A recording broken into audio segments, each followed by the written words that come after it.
Welcome to the Business Transformation Pitch.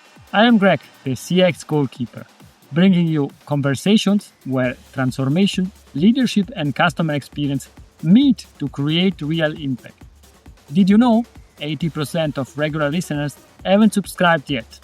If you enjoy the show, support us by hitting the subscribe button.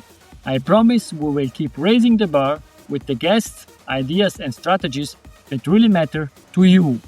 Because in business, just like in football, this conversation could be the game changer. I am Greg's AI-based assistant. In this episode, Greg had the pleasure of discussing the exciting insights from the Lead 26 conference in Zurich with Andreas. They discussed about the shifting landscape of AI and its impact on leadership, emphasizing the importance of moving beyond the current copy-paste mindset to embrace agentic AI and robotics. Andreas shared his thoughts on backcasting as a strategic tool and highlighted the challenges and opportunities of AI adoption. Enjoy the episode.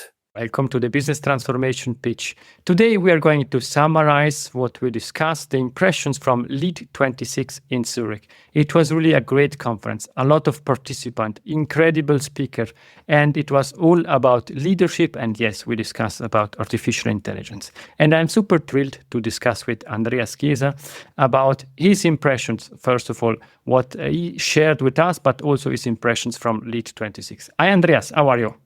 Hi, I'm fine. Thanks that you're having me here. As usual, before we deep dive into your presentation, perhaps could you share a few words about you, what you're doing, why you joined Lead 26? I'm from Xebia and I'm in charge for the whole digital business consulting and intelligent automation unit. And I'm pushing digitalization for more than 16 years now. And it's amazing times currently what is going on with all the possibilities AI brings, but also all the uncertainties. And that's why I also very enjoyed participating in the LEAD conference, because exactly we discussed with all the leaders about that. That's so cool. And I still have really good impressions. Let's first deep dive into the talk that you shared with the people. From ChatGPT to Android robots, the next leadership frontier. What did you share? What were the key highlights from your talk? Yeah, so I just thought to having the audience to see where we are in this whole hype cycle, what is currently going on. And I started with the thing that we are already almost every one of us still in copy-paste mode in terms of AI adoption.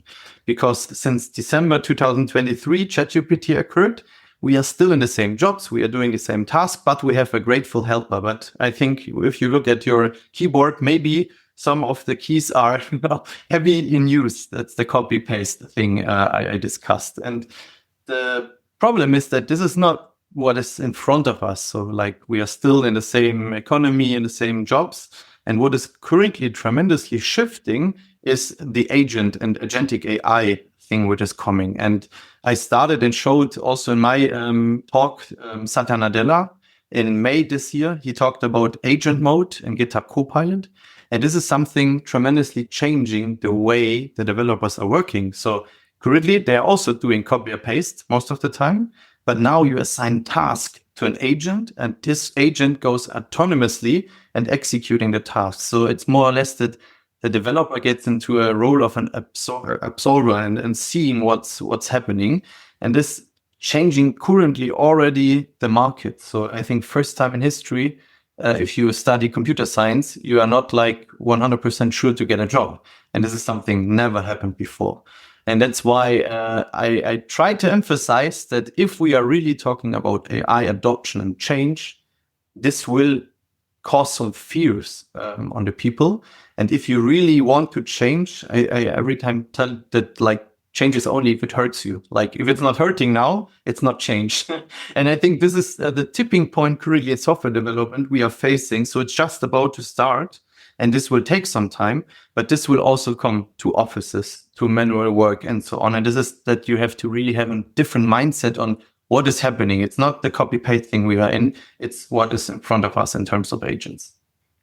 I really need to ask an additional questions because I really like the way you are presenting that it started, change need to earth. And we have always the same question. Nowadays, these AI agents are software based. What will happen, or what's your view? What you envision when then hardware come into place? Yeah, I think first of all, before we coming to the robots, I think in terms of leadership, you should really have a different view on that. So most of the time, people they think linear. So what will happen next? So the next thing will be automated. The next thing will be more powerful, and so on. But I think to really cope with what is coming to us, we should use backcasting. So I showed also the method of backcasting. So imagine the future in 5 years, and then think about the last year, from year 4 to 5. What is your last step you did to really reach this target picture? And if you do so, you will create a different strategy than you would go in normally forecasting. So everyone is currently in forecasting. So you then like 5%, 10% more. Then you set the projects into place where you want to bet on. But this is not, I think, how we will do this AI adoption. And there is then the interesting point. If you think on currently it's software, it's getting agents, so it's getting an office work, it's getting in every work you can automate on a display, you can automate. But also if you think on manual workforce, and this is then where currently like Tesla Optimus or also Chongpeng in China, they are all heading into production lines next year. And of course, there will be less numbers and this will maybe not be the best ones at the beginning, but this is just the start. And if you think on 5 years in advance, there will be use cases where you can use an Android robot for your storage departments and for maybe simple work in production and so on. And this will change a lot because this is not anymore a human task. A human will do, and it will be step by step replaced. So that's why I really want to emphasize that forecasting is not the right thing to do in this case. It's really more about this backcasting method you should consider as a leader. And before you start to envision this new future, please be aware of fear. Because I had this picture of Neo in the Matrix. It's a leadership choice. So you can take the one pill and ignore and continue with copy paste, or you take the red pill and you will have fear because I think everybody is feared in terms of if he thinks about a robot could replace my job and an agent could replace my office work and so on. But this isn't an issue. So like face the fears, and it's okay to have these fears, but then please contribute to a future where you have a sinful like work, purpose, and so on. And this is, I think, really the biggest leadership task we have to face now. I think this is the foundation of leadership, taking out the fears, our fears and the fears of our employees, people around us, and continue working on that.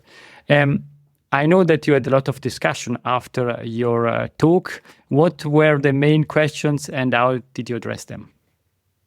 Yeah, so I think one of the biggest things I recognized is like the engagement about all this agentic and robots very high. And then the question comes into adoption. So we have some people in a bubble. So everyone in consultancy, IT business, and really like close to innovation, they know about the possibilities.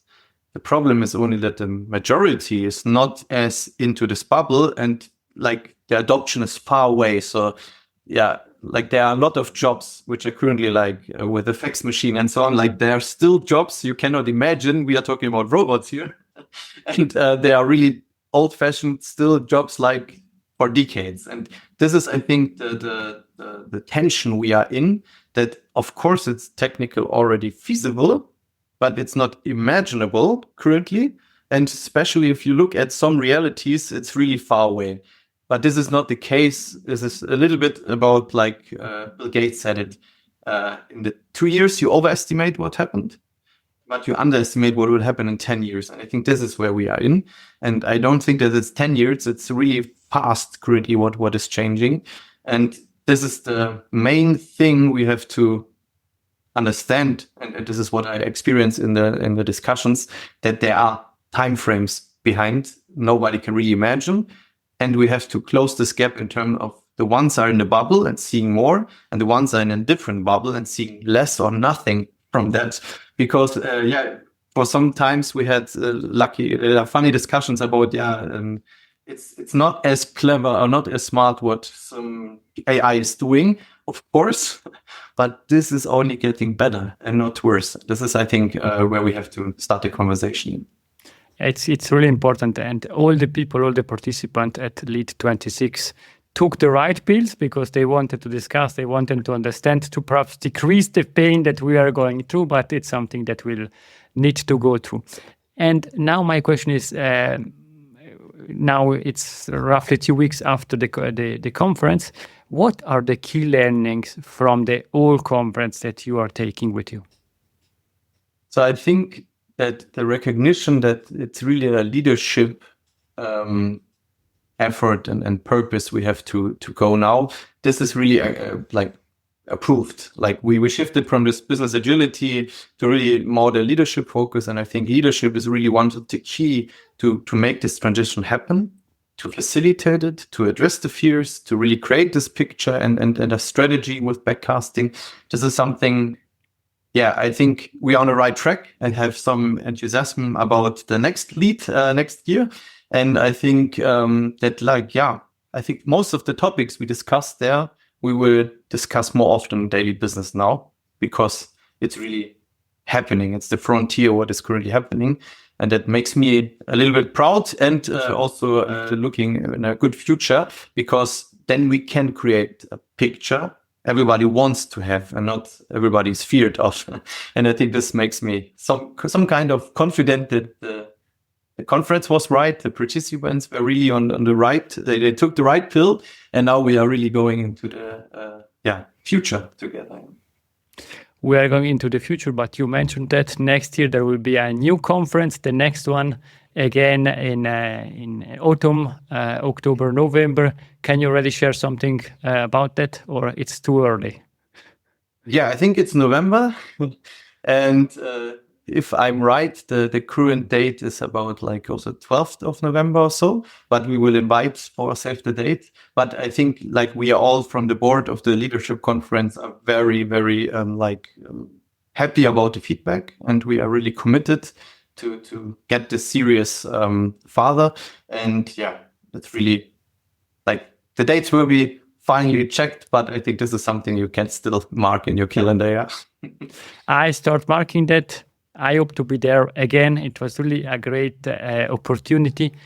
Also, during this recording, Andreas, thank you very much for giving me the opportunity to join the Lead 26 as the podcast interviewing people like you, Stefan Sigrist, and all the others experts that I was allowed to. Thank you very much for the audience for today. It's everything. If you are in Zurich next year in November, do not forget to join Lead 26, ready for the next year. Looking forward to it. Thank you very much, and bye-bye. Thank you. It was a pleasure. That's all for today.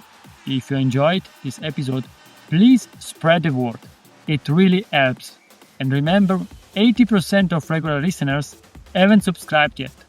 If you enjoyed the show, the easiest way to support us is by hitting that subscribe button.